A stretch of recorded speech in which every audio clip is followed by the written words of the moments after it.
One thing the release of the Epstein files have thrown into stark relief is the meaning of a two-tier justice system. Right now, the American public is picking its way through millions of documents that prove wanton lawbreaking by the wealthiest and most powerful people on Earth. Taboos against things that aren't just illegal but immoral, routinely shattered by people who consider themselves above the law. Emails with open discussion of murder, abuse of children, espionage, treason, even cannibalism. Now, if you or I were caught participating in any of these illegal, immoral acts, we would unquestionably be prosecuted to the full extent of the law. If there were questions about me possibly being a cannibal, you can bet it would be investigated.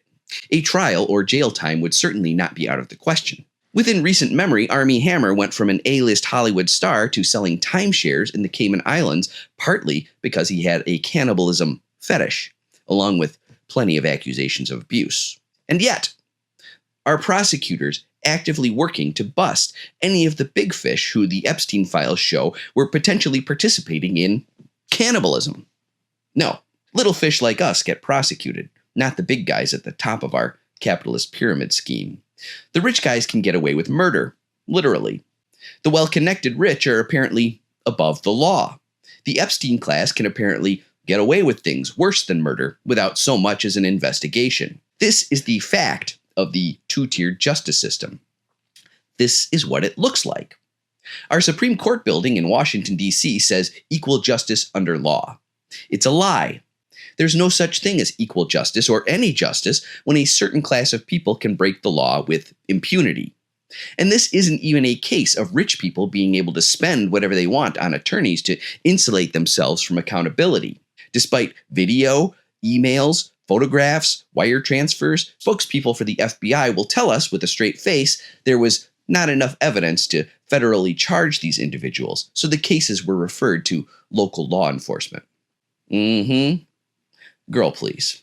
The reality is that some people are too powerful for our justice system to touch. We need a new constitution that does a better job of protecting the public from situations like this. It shouldn't be possible for anyone to escape justice, especially because of wealth. Equal justice requires judicial independence. That means political interference must be eliminated. Right now, President Trump is actively working to erode what little independence our courts have left. How different would our justice system look if judges were appointed randomly for brief 2-year terms?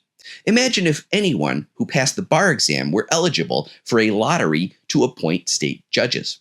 Anyone who served a term as a judge could then be eligible for a lottery to appoint appellate and Supreme Court justices. Randomness undermines hierarchical privilege. Imagine if legal representation were free for all. In fact, and not just in the form of 1 or 2 overworked public defenders representing hundreds of clients. In addition to universal health care, our next government should also have universal legal representation. So, if you're looking for a strong moral position to rally around as we consider what comes after the current system has finished collapsing, rally around this: equal justice for all. It's already a principle that American mythmakers point to. Make it mean something under the new system. Give it teeth.